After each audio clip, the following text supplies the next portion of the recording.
So I think most people, when they have a Wampa Wear belt or another kind of imperial belt, you don't want to cover this up, you know.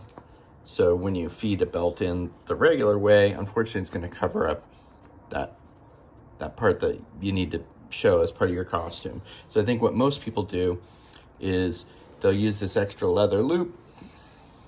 They'll put it right behind this snap. They'll feed their excess belt length through there, and then when they buckle there, you can see it doesn't really sit, flat against your body, right? Because you have 1, 2, 3 thicknesses of leather on the left and 1 thickness on the right.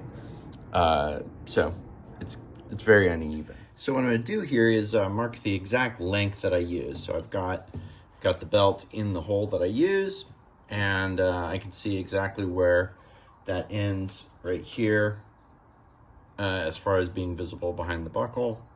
I'm just going to mark that with an X-Acto knife, and then I'm going to cut along that mark that I've made. I've got a pair of leather cutting scissors here, so I'll just start cutting. I'm going to cut it a little shorter than that line. But if you don't have leather cutting scissors, leather's a pretty forgiving material.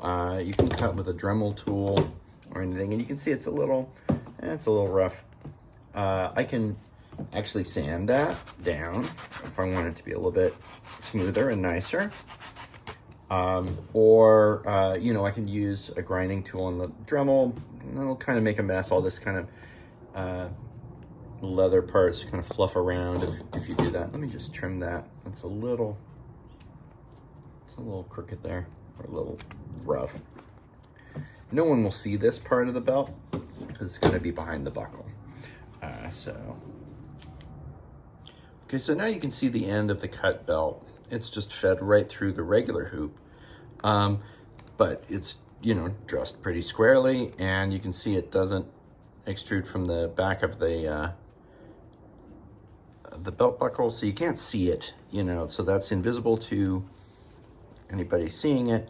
But you can see, even with that other extra loop removed, and we're not running back behind here, it's still pretty thick here versus pretty flush to the body on the right.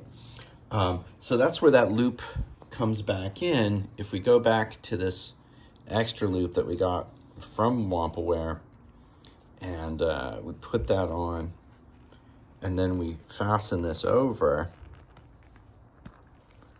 we can take that part of that extra loop. Oops, I need to feed this in. Okay, and hook that in the hole I use, right? So that's still right there on the left, and then on the right, I've got this extra loop. And that makes them pretty even thickness, right? So now it sits on my body. Sorry for a messy shirt, but it sits even and flush. All right, well.